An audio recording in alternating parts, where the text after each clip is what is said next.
ഒരു side stroke വന്ന് paralyse ചെയ്ത് തളർന്ന് ആണ് എന്ത് ചെയ്യുന്നത്, അദ്ദേഹത്തെ ഹോസ്പിറ്റലൈസ് ചെയ്യുന്നത്. അങ്ങനെ വെന്റിലേറ്ററൊക്കെ കടന്ന് അയാൾ ICUവിൽ വന്ന് റൂമിൽ വന്ന് നഗരത്തിൻ്റെ മധ്യത്തിലുള്ള തിരക്കേറിയ ഒരു കമ്പനിയിൽ രാവിലെ മുതൽ വൈകുന്നേരം വരെ കമ്പ്യൂട്ടറിൻ്റെ മുന്നിലിരുന്നും അല്ലാതെയുമൊക്കെ ജോലി ചെയ്യുന്ന ഒരു ചങ്ങാതി. അവൻ ജീവിതത്തിലൊരു സമാധാനം കിട്ടുന്നില്ല, ഒരു സന്തോഷം കിട്ടുന്നില്ല. അപ്പോൾ ആ സന്തോഷം തേടി അവൻ യാത്ര പോകുന്നത് ഒരു കാടിനുള്ളിലേക്ക് ട്രക്കിങ്ങിന് പോവുകയാണ്. മലകൾ കയറിയും കുന്നുകൾ കയറിയും കാട്ടിൻ്റെ സൗന്ദര്യം ആസ്വദിച്ചും അവിടുത്തെ വെള്ളം കുടിച്ചും അവിടുത്തെയുള്ള ജീവിതങ്ങൾ കണ്ടുമൊക്കെ യാത്ര പോയി മനസ്സൊന്ന് ഫ്രീ ആകാൻ വേണ്ടി അവൻ കാട്ടിലേക്ക് യാത്ര പോയതാണ്. അപ്പോൾ കാട്ടിനുള്ളിൽ വെച്ച് അയാൾ ഒരു ആദിവാസിയെ കണ്ടു എന്നാണ് കഥ. അങ്ങനെയാണ്. ആദിവാസിയെ കണ്ടിട്ട് അയാൾ ഒന്നുമില്ല, ഫ്രീ ആയി നടക്കുകയാണ്, വേറെ ടെൻഷനൊന്നുമില്ലാതെ കാട്ടിനുള്ളിലൂടെ പഴങ്ങൾ പറിച്ചും തേന് എടുത്തും അരുവിയിൽ നിന്ന് വെള്ളം കുടിച്ചും അയാളങ്ങനെ നടക്കണ കണ്ടു. അപ്പോൾ അയാളോട് ചോദിച്ചു എന്നാണ്, നിങ്ങൾക്ക് എന്താണ് ജീവിതത്തിൽ ഇത്ര ഒരു സംതൃപ്തിയോടുകൂടി സന്തോഷത്തോടുകൂടി നടക്കാൻ കഴിയുന്നത്? അപ്പോൾ അയാൾ പിന്നെ പ്രത്യേകിച്ചൊന്നും പറയാതെ ഒരു കണ്ണാടി എടുത്തു കൊടുത്തു എന്നാണ് കഥ. അപ്പോൾ കണ്ണാടിയിൽ ചളികളുണ്ട്, കുറച്ച് ഭാഗങ്ങൾ പൊട്ടിയിട്ടുണ്ട്, പൂർണ്ണമായില്ല, ചില ഭാഗം ഒന്ന് ബൾജ് ചെയ്ത് വന്നിട്ടുണ്ട്, പൊങ്ങി നിൽക്കുകയാണ്, ഒരു വൃത്തിയില്ലാത്തൊരു കണ്ണാടി. എന്നിട്ട് പറഞ്ഞു, ഈ കണ്ണാടിയിൽ നോക്കൂ.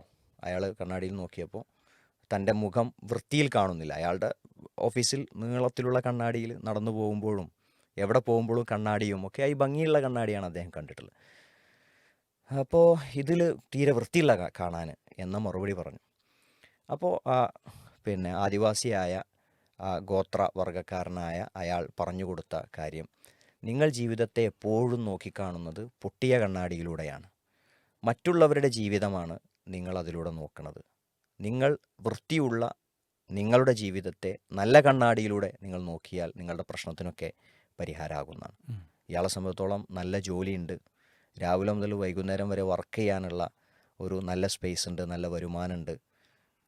എന്നിട്ടും അയാളുടെ ടെൻഷൻ ഓഫീസിലേക്ക് വരുമ്പോഴും മടങ്ങിപ്പോകുമ്പോഴുള്ള ബ്ലോക്കിനെ പറ്റിയാണ്. ബ്ലോക്കിൽ പോകാൻ അദ്ദേഹത്തിനൊരു കാറുണ്ട്, വീട്ടിൽ കാത്തിരിക്കാൻ ആളുണ്ട്. ഇതൊന്നും അദ്ദേഹത്തിൻ്റെ മനസ്സിൽ ചിന്തല്ല. വിശക്കുമ്പോൾ കഴിക്കാൻ ഭക്ഷണം ലഭിക്കുന്നുണ്ട്. ഇത്തരം അനുഗ്രഹങ്ങളും നന്മകളും ഒന്നും അദ്ദേഹത്തിന് കിട്ടുന്ന സന്തോഷത്തിൻ്റെ അളവൊന്നും ശമ്പളത്തിൻ്റെ അളവൊന്നും അദ്ദേഹത്തിൻ്റെ സന്തോഷത്തിന് കാരണമാകണില്ല. അപ്പോൾ മറ്റുള്ളവരെ വിലയിരുത്തി അവരെ ജീവിതം നോക്കി സ്വന്തം നിരാശപ്പെട്ട്, അതും സോഷ്യൽ മീഡിയയിലൂടെ ആവും. ചിലപ്പോൾ സോഷ്യൽ മീഡിയയിൽ പലരുടെയും ജീവിതം കാണുന്നു, അപ്പോൾ സ്വന്തത്തിനൊരു സന്തോഷം കിട്ടാതാവുന്നു. ആ ഒരവസ്ഥ എന്തായാലും ഒരാൾക്ക് സമാധാനമല്ല അസമാധാനമാണ് നൽകുക. നമ്മൾ നേരത്തെ ലൈവിലൊരിക്കൽ എനിക്കൊന്ന് ഷെയർ ചെയ്തൊരു കാര്യം ആണ് എനിക്ക് ഓർമ്മയിൽ വരുന്നത്.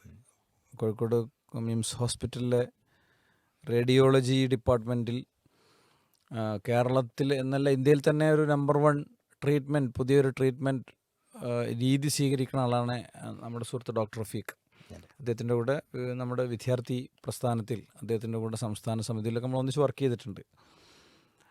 അപ്പോൾ അദ്ദേഹത്തിൻ്റെ ഒരു പേഷ്യൻറ്റിൻ്റെ ഒരു അനുഭവം അദ്ദേഹം ഒരിക്കൽ പറയുണ്ടായി. ഒരു സൈഡ് സ്ട്രോക്ക് വന്ന് പാരലൈസ് ചെയ്ത് തളർന്ന് ആണ് എന്ത് ചെയ്യുന്നത്, അദ്ദേഹത്തെ ഹോസ്പിറ്റലൈസ് ചെയ്യുന്നത്. അങ്ങനെ വെന്റിലേറ്ററൊക്കെ കടന്ന് അയാൾ ICUവിൽ വന്ന് റൂമിൽ വന്ന് ദീർഘകാലത്തെ ചികിത്സ കൊണ്ട്, ചെറിയ ഒരു നല്ല സമയം എടുത്തിട്ടുള്ളൊരു ചികിത്സ കൊണ്ട് അദ്ദേഹത്തിൻ്റെ ഈ സ്ട്രക്ചറിൽ വന്ന ആൾ നടന്ന് കാറിൽ കയറി പോണേ ഒരവസ്ഥ ഉണ്ടായി. അപ്പോൾ ഒരു ചികിത്സിക്കുന്ന ഒരു ഡോക്ടർക്ക് അതിലുണ്ടാകുന്ന ഒരു സന്തോഷം ഉണ്ടല്ലോ. ഇപ്പോൾ റഫീഖൊക്കെ നമുക്ക് സാധാരണ മെസ്സേജ് അയക്കും, ഇന്ന് എനിക്ക് വളരെ ഒരു പ്രധാനപ്പെട്ട ഒരു കേസ് ഉണ്ട്, പ്രാർത്ഥിക്കണം എന്നൊക്കെ പറഞ്ഞിട്ട്. അപ്പോൾ അത് ആത്മീയമായ കാര്യങ്ങളെ കാണുന്ന ആളുകൾക്കുള്ള ഒരു പ്രത്യേകതയാണ്. അതിൻ്റെ ഗുണം രോഗിക്കാണ്, രോഗിൻ്റെ കുടുംബത്തിനാണ്. അപ്പം എല്ലാവരോടും പ്രാർത്ഥിക്കാം മെസ്സേജ് വിടും അദ്ദേഹം. അപ്പോൾ ഈ രോഗിനെ കാണാൻ വേണ്ടി ചെന്നപ്പോൾ കാറിൽ കയറി ഇരുന്നതിൻ്റെ ശേഷം ഈ രോഗി ഇങ്ങനെ ഒരു വിരലിൻ്റെ അറ്റങ്ങനെ കാണിച്ചിട്ട് പറഞ്ഞു, ഡോക്ടർ ഇവിടെ ചെറിയൊരു തരിപ്പുണ്ട്, ഈ തരിപ്പണ വിട്ടിട്ടില്ല എന്ന് പറഞ്ഞു എന്ന് പറഞ്ഞു. അപ്പോൾ അയാൾ ബാക്കോട്ട് ആലോചിക്കണില്ല, അയാൾ പൊട്ടിയ കണ്ണാടിയിലൂടെയാണ് ഫുള്ള് നോക്കണമെന്ന് ഞാൻ പറഞ്ഞത്. ഈ തരിപ്പുമൊക്കെ അയാൾ നോക്കണുള്ളൂ.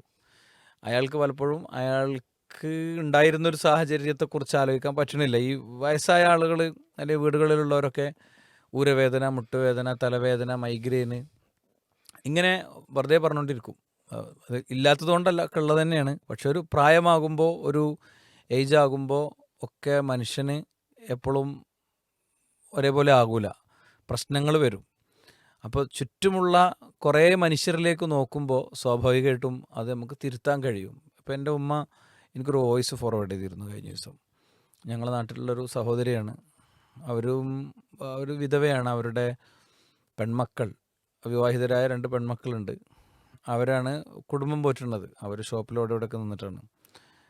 അപ്പോൾ അവർ പിന്നെ അവരുടെ ശരീരത്തിൽ നിന്നിപ്പോൾ ഇങ്ങനെ സർജറി ചെയ്തൊരു ഭാഗത്തു കൂടെ ഇങ്ങനെ മലം വരുന്ന ഒരവസ്ഥയാണ്. കാർഡിയാക്ക് നോക്കണം, കൊളോണോസ്കോപ്പി ചെയ്യണം, ഇതിനൊക്കെ പൈസ വേണം. ഒരു മാസം മുഴുവൻ അവർ ജോലി ചെയ്താൽ ഒരു കൊളോണോസ്കോപ്പിൻ്റെ പൈസ കിട്ടാത്തത്ര ചെറിയ ശമ്പളത്തിലാണ് ജോലി ചെയ്യണത്. അപ്പോൾ അതിലേക്ക് നോക്കുമ്പോൾ ചുറ്റുമുള്ള എല്ലാം കുറച്ചും കൂടിയും എന്താ പറയുക, ഇപ്പോൾ നമ്മുടെ വീടിൻ്റെ ഉള്ളിൽ നമ്മൾ പുറത്തേക്ക് നോക്കുമ്പോൾ കിട്ടുന്ന ഒരു സുഖമുണ്ടല്ലോ.